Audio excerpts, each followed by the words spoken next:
Hi there, computer systems faculty. I'm making this informal screencast for you to catch you up on what's happening with the Innovation Classroom. And also it gives me a chance to experiment with some new technology that I'm trying out for my own classes.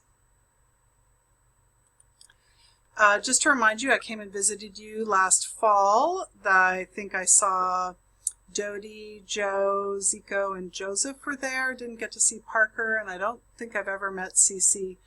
But we're just talking about increasing active learning environments for students, for the faculty and students to be able to move around more in the classroom, and basically to provide opportunities for diverse teaching styles.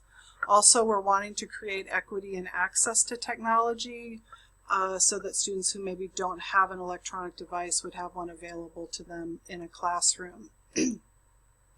When I visited, I showed you this brief video. I'm just going to play it right now. If you've already seen it, just fast forward 2 minutes, but here we go. This was to give you an idea of what the classroom might look like. Okay, here we go.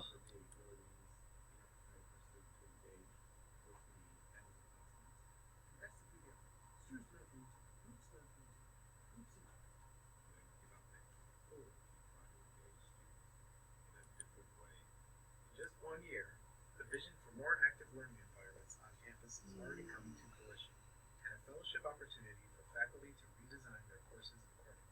I'm a firm believer that you cannot just build something and throw faculty into it and expect them to really have an understanding of how to optimize it.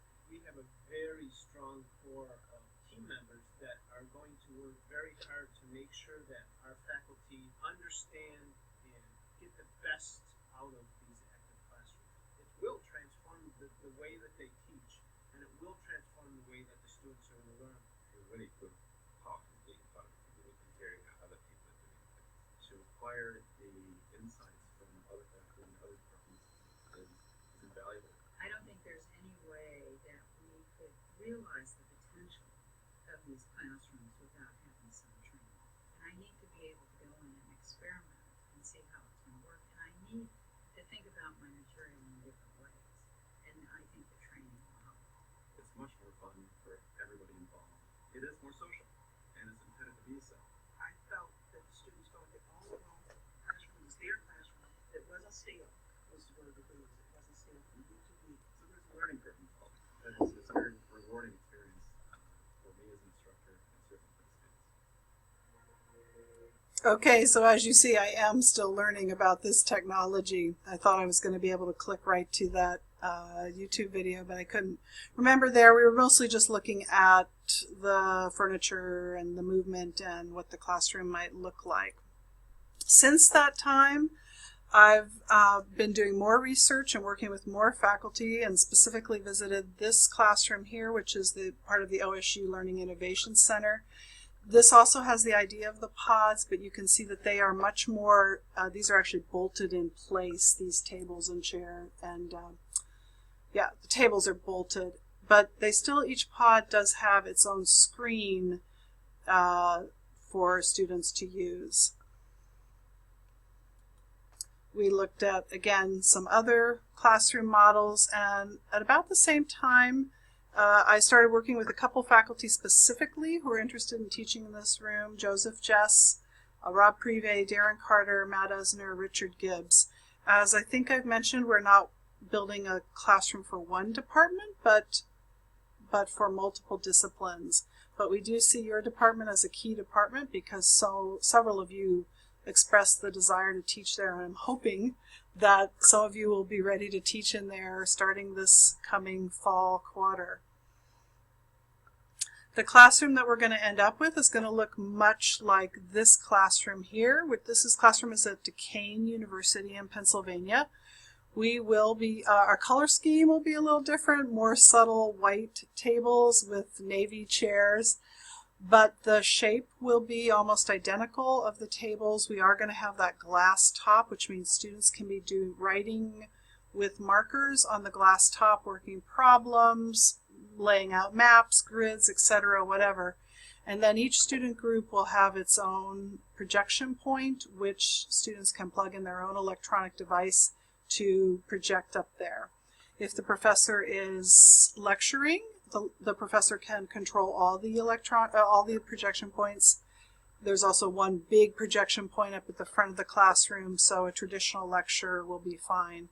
We will have these same chairs with the spider base, which makes it really easy for students to move around, turn around, face different directions. Our tables are probably going to be a little closer together than these tables because of the architecture of the room we're going to be in, which is Mackenzie Hall 203.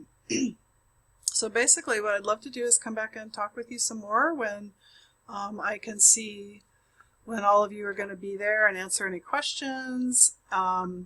I'd really want to hear which classes you'd like to teach in there in the fall and winter, and what times those are offered. I'm sort of soliciting from the faculty who have expressed the most interest right now and trying to build a schedule. Of course, you know you may end up transforming some of your teaching because you're teaching in this different environment.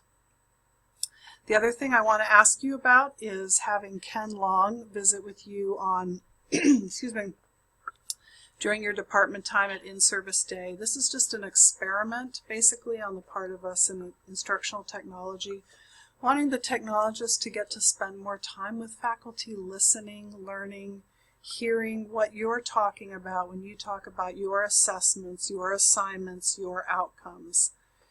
So it's not meant to change your conversation in any way on in-service day. It's meant just for him to be there and to kind of see what he can learn from being with all of you who are educators and talking about assessments and assignments and making some links potentially to technology. So we're also hoping to look ahead, eventually maybe a second classroom like this that might be smaller, so that we have one that serves smaller classes and one for larger. This larger one is going to seat 42.